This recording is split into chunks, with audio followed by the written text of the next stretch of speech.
ईशान्य मुंबई जिला कांग्रेस कमेटी की ओर से यहाँ पत्रकार परिषद का आयोजन किया गया है, जिसको संबोधित करेंगे अखिल भारतीय कांग्रेस कमेटी के हमारे प्रवक्ता सम्माननीय चरण सिंह सभरा जी की गलती की वजह से छात्रों को पैसे भरने पड़े अपने रिवैल्यूएशन के। तो ये पॉकेट मार सरकार लगातार पॉकेट मारती आई है।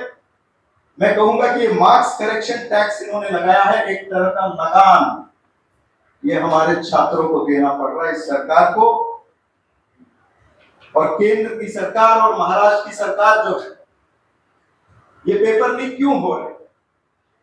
पेपर लीक इसलिए हो रहे हैं क्योंकि इन्होंने निजीकरण किया है, खाजगीकरण किया है, प्राइवेटाइजेशन कर दिया है। राज्य की सरकार भी और केंद्र की सरकार शिक्षण व्यवस्था को प्राइवेटाइज करती जा रही है, कोचिंग क्लासेस बढ़ती जा रही है और शिक्षण व्यवस्था के अंदर जितने अधिकारी अपॉइंट हो रहे हैं वो अधिकारी आरएसएस से जुड़े हुए अधिकारी या भारतीय जनता पार्टी की विचारधारा से जुड़े हुए आदमी अपॉइंट हो, उनकी क्वालिफिकेशन नहीं देखी जा रही। एकमात्र क्वालिफिकेशन है कि वो आरएसएस से जुड़ा है, बीजेपी की विचारधारा से जुड़ा है, तो वो शिक्षण प्रणाली के अंदर अच्छे पदों पर बैठ जाता है। और फिर जब वो बैठता है तो धीरे धीरे ये पेपर लीक माफिया, और मैं तो कहना चाहूंगा ये पेपर लीक माफिया जो है, ये सरकार और सरकारी तंत्र और सत्ताधारी पार्टी पुरस्कृत ये पेपर लीक माफिया है। नहीं तो ऐसी कौन सी सरकार है कि वो पेपर लीक को नहीं रोक सकती? लगातार पेपर लीक हो रहे हैं। 21 बच्चों ने आत्महत्या की है नीट परीक्षा जिन्होंने दी, और 21 बच्चों की आत्महत्या होने के बाद में भी ये सरकार संवेदनशील नहीं होती है। ये संवेदनहीन सरकार है।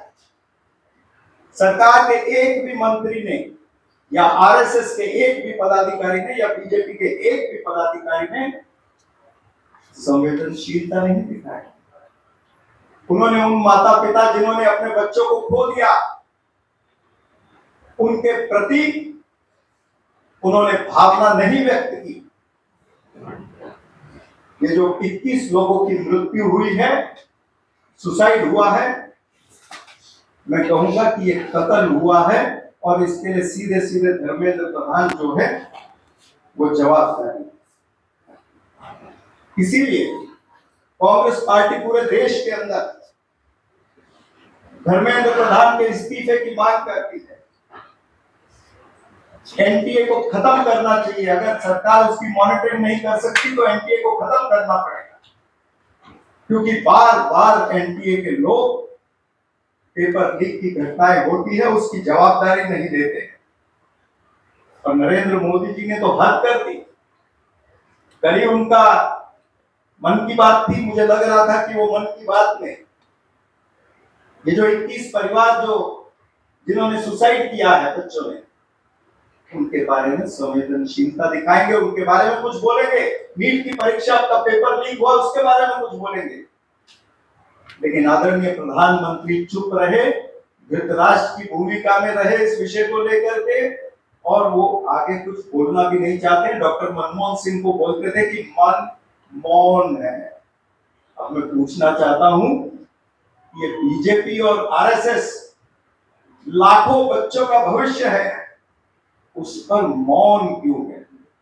क्यों नहीं आरएसएस बोलती? क्या उन्हें इस देश के भविष्य का ख्याल नहीं है? ये नौजवान छात्र जो है, ये हमारे देश की नींव, हमारे देश का भविष्य। उस भविष्य को अगर हम इस तरह से तबाह करते जाएंगे तो निश्चित रूप से हमारा जो दायित्व है, राजनीतिक दायित्व जो है, वो हम पूरा नहीं कर पाएंगे। और जिस बेशर्मी से ये सरकार अपने काले कारनामों को छुपाने के लिए, पर्दा डालने के लिए, डैमेज कंट्रोल करने के लिए कहती है कि हम एयरफोर्स से पेपर भिजवाएंगे, हम पैरामिलिट्री फोर्सेस को इस्तेमाल करेंगे, तो ठीक है, हटा दीजिए बॉर्डर से सब, पैरामिलिट्री फोर्सेस और एयरफोर्स और हमारी मिलिट्री को यही काम में लगा दीजिए। क्या ये सरकार की विफलता नहीं है? जिस आर्मी का काम, जिस एयरफोर्स का काम, जिस नेवी का काम है देश की रक्षा करना, वो हमारे पेपरों की रक्षा करे। ये देखिए, इसके सिलसिले में अगर कोई आपके प्रश्न होंगे तो मैं ले सकता हूं। जन्मदिन नीटच्या पेपरफुटी प्रकरणानंतर रस्त्यावरती उतरलेले आपण अनेक आंदोलनं पाहिली काँग्रेसची. आता हा जो काल परवा टीईटीचा पेपर फुटलेला आहे महाराष्ट्रात, त्या प्रकरणी तुम्ही रस्त्यावरती आंदोलनाची तुमची काय रूपरेषा असणार आहे महाराष्ट्रात? निश्चित कालच आमचे युथ काँग्रेसचे जे पदाधिकारी होते त्यांनी दादा भुसेच्या घराच्या बाहेर निदर्शन केलेलं आहे. महाराष्ट्र प्रदेश काँग्रेस आणि मुंबई काँग्रेस कमिटी हे दोघे प्लॅन करतात. टीईटीचा विषय अतिशय गंभीर विषय आहे. याच्या अगोदर जे नीटचे पण लोक पकडले गेले ते पण नाशिक मधले होते. म्हणजे हा महाराष्ट्र कुठे एपिसेंटर तर नाही पेपर लीकचा, हा मोठा प्रश्न आहे. ते पण बघावा लागेल. शासनाने यावर क्लॅरिटी द्यावी.